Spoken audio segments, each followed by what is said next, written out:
Today I've got lots of great questions from the sweet potato video and a few others besides. Thank you for joining us today on Exploring the 18th Century with James Townsend and Son.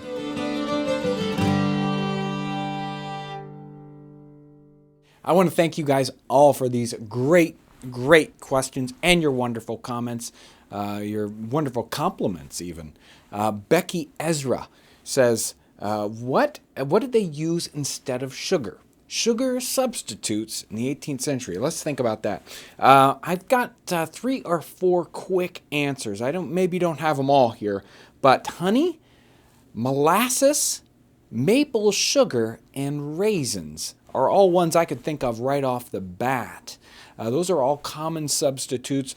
Maple sugar, obviously in North America, that was a main substitute. Molasses was a very inexpensive. That was the byproduct of making sugar out of sugar cane. They'd strip that out, and you'd have molasses as a sort of a byproduct.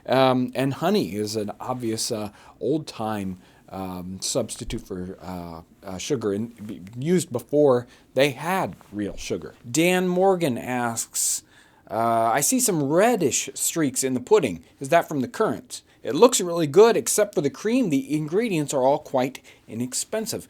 Yeah, the currants are the little dark specks in the sweet potato pudding, and not to give it completely away, but they add this great little flavor that, oh, I can't give that away. I'm supposed to wait until the end.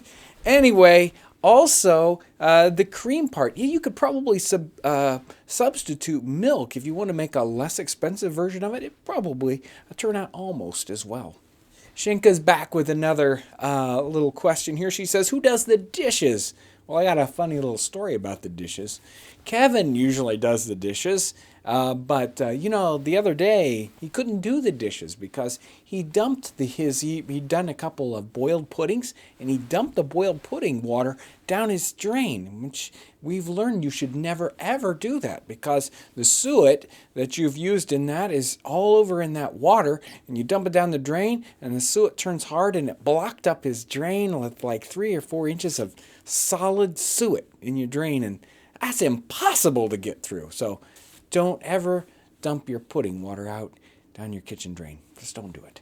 Odacop67 writes, John, what type of wine did you use in this recipe, the sweet potato recipe? Could you use sack? Do you suggest salted or unsalted sack? Thanks in advance. Well, I would say that we used whatever wine we had lying around. Probably, I think it was a sack.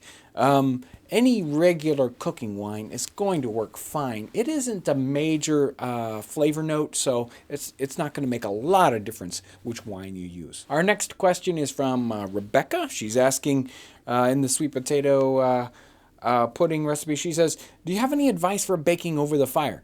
Well, that's a very wide topic, so I'm not sure exactly what you're asking, but typically if you're baking over an open fire, you're going to be using a Dutch oven, or you're going to be baking with something like something that was popular in the time period would be to bake under a pot. So you'd have a cast iron pot or some other big cooking vessel, and you could get your hearth area very warm, put what you're going to bake on top of that, put your hot pot on top of that, and put coals on top of that. Very similar to a Dutch oven. If I haven't answered that question quite specifically enough for you, elaborate exactly what you want there. Drakkar says he's got a comment here on the sweet potato one. He says you can boil them, but you shouldn't. Baked potatoes add a massive amount of flavor to your mash. I second that. I think baking is a much better way of doing it than boiling. Our last question is Amanda Maloney, and she's specifically referring to the barm video from last Thursday. And she says, I would love to hear about the process of washing the kreuzen or the yeast. And that was a good question. In fact, it sent us back to the books real quick because that kind of tickled some memory spots. And here's what Kevin dug up out of an 1830s edition of the Chemistry of the Arts. The author explains that the majority of the yeast used in Northern Europe was liquid barm or kreuzen, But he also mentions that the French used the yeast the sludge yeast that goes to the bottom of the barrel. The bakers actually they were more familiar or happier with a dry yeast product. So they would take the sludge off the bottom, they would put it in a cloth bag and let it hang and have all the beer drain out of it. They would take those bags and place them under a stream of water or in a stream of water to wash all the beer out. And then they would take those and let them dry, and that would harden up and make a dried cake of yeast.